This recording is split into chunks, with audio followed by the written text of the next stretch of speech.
My dad and brother and a lot of members of the ACLJ team are right now in Washington, D.C. on Capitol Hill with the families of a lot of the Gaza hostages. More and more are joining with the ACLJ. So many of them have joined with the ACLJ, and we are bringing them to Capitol Hill on both sides of the aisle. Look, Democrats and Republicans are sitting down and meeting with these families as we are right now. We hit Capitol Hill, really focusing in on the House of Representatives yesterday, both the leadership of the House Republicans, the leadership of the House Democrats. They all do deserve acknowledgement for taking the time not just to meet with these individuals, but also to pledge to do what they can to assist, to keep it on the front of their minds. By bringing those individuals to Capitol Hill to tell their stories, those members of Congress, regardless of what side of the aisle they are on, are not going to forget not just those families that we brought, but all of those hostages that they represent. I want to thank Jay and Jordan Sekulow, the American Center for Law and Justice, for helping facilitate the visit today. We have lawyers deployed right now in our offices here and on the studios in Washington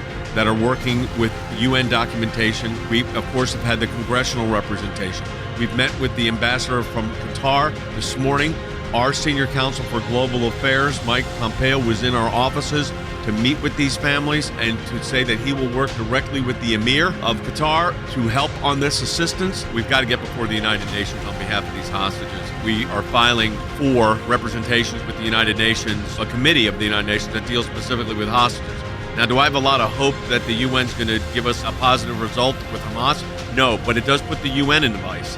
And that's the idea here, pressure on the United Nations. This is probably the most significant, synergized effort we have ever made in our ACLJ history to work on the most difficult hostage situation we have ever worked on. And we've worked on a lot of difficult ones, but none at this level.